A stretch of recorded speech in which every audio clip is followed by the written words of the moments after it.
Dneska se podíváme na jeden opravdu chytrý způsob, jak dělat marketing pro ubytování.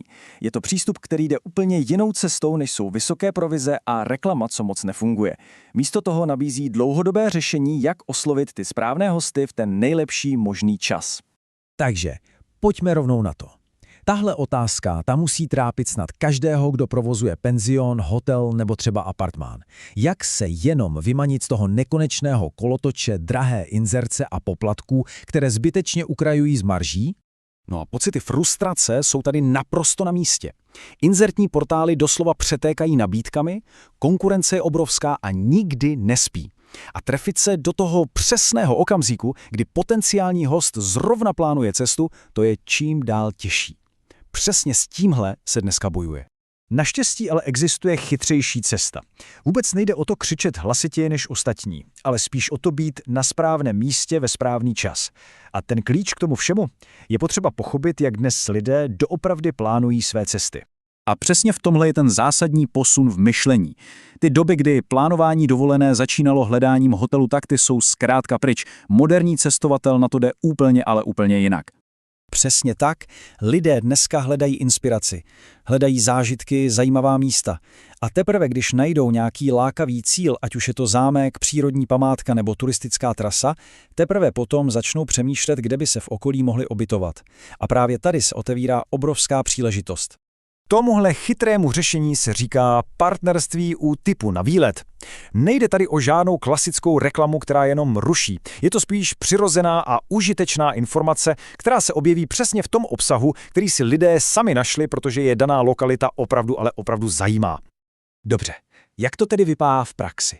Jak se z někoho, kdo jen tak hledá nápad na výlet, stane potenciální host? Je to vlastně geniálně jednoduché a naprosto logické. A tady ten princip krásně vidíme v akci. Dejme tomu, že někdo plánuje výlet na hrad v určité lokalitě. Najde si o něm článek a co v něm neobjeví, přímo vedle popisu hradu i nabídku partnerského ubytování. A výsledek? No, je to naprosto dokonalé zacílení. Oslovuje se tak přesně ta cílová skupina, která už je myšlenkami na cestě do dané oblasti. A co přesně takové partnerství obnáší? Tohle totiž není jen nějaká jednorázová reklama. Partner získává stálou celoroční prezentaci, vlastní článek a taky možnost kdykoliv všechno aktualizovat. A k tomu navíc i veškeré grafické práce a texty. Je to prostě kompletní balíček navržený tak, aby byl co nejjednodušší a nejefektivnější. Síla tohoto přístupu je navíc podpořena obrovskou komunitou. Součástí je totiž i sdílení v hlavní facebookové skupině s více než 22 000 aktivních fanoušků cestování.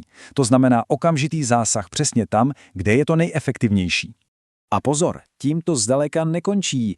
Celkový dosah napříč dalšími tematickými skupinami se totiž šplhá přes 250 000 lidí.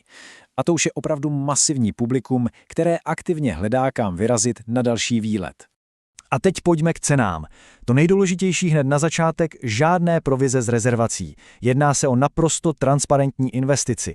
Platí se jedna fixní částka za jasně danou službu a veškerý zisk z hostů tak zůstává jen a jen partnerovi. Tady máme přehledně jednotlivé balíčky. Jak je vidět, delší spolupráce se výrazně vyplatí. U dvouleté je půl roku zdarma, no a ta nejlepší varianta, 3leté partnerství, kromě celého roku zdarma, zajišťuje i naprostou exkluzivitu. A co to znamená? Že u daného typu na výlet se prostě neobjeví žádná další konkurence. Kromě tohoto strategického partnerství samozřejmě existují i další, řekněme, taktičtější možnosti. Třeba pro situace, kdy je potřeba rychle reagovat a zaplnit volné termíny. A v tom je ten klíčový rozdíl. Zatímco partnerství buduje stabilní a dlouhodobou poptávku, tak samostatný facebookový příspěvek to je taková rychlá taktická zbraň. Perfektní pro případy, kdy je potřeba okamžitě zaplnit pokoje na nadcházející víkend. A pro zájemce o ještě intenzivnější propagaci jsou tu další dvě služby. Za prvé, bannerová reklama pro naprosto maximální viditelnost napříč celým webem a potom kompletní VIP marketing. To znamená, že tým převezme správu firmního Facebooku, takže starost s propagací úplně odpadá. Pomalu se blížíme do finále. Takže pro koho je tento přístup vlastně ten pravý? Dá se říct, že je to řešení, které skvěle sedne určitému typu podnikatele v ubytování. Kdo z toho tedy vytěží nejvíc? No, jsou to hlavně majitelé, kteří hledají stabilní přísun poptávek po celý rok, nejen v sezónních špičkách. Dále ti, kteří stojí o profesionální prezentaci, ale nechtějí se zatěžovat grafikou a texty. A hlavně je to pro všechny, kteří se chtějí jednou provždy zbavit provizí. Tento model je zkrátka investicí do udržitelné budoucnosti vlastního podnikání. A zakončíme to myšlenkou přímo ze zdrojových materiálů, která to celé hezky shrnuje a je vlastně takovou výzvou. Cituji. Obsaďte si svůj výlet s celoroční prezentací dřív, než to udělá vaše konkurence. Konec citátu. Zkrátka, celé je to o tom být o krok napřed. Být přesně tam, kde budoucí hosté hledají tu první inspiraci na cestu.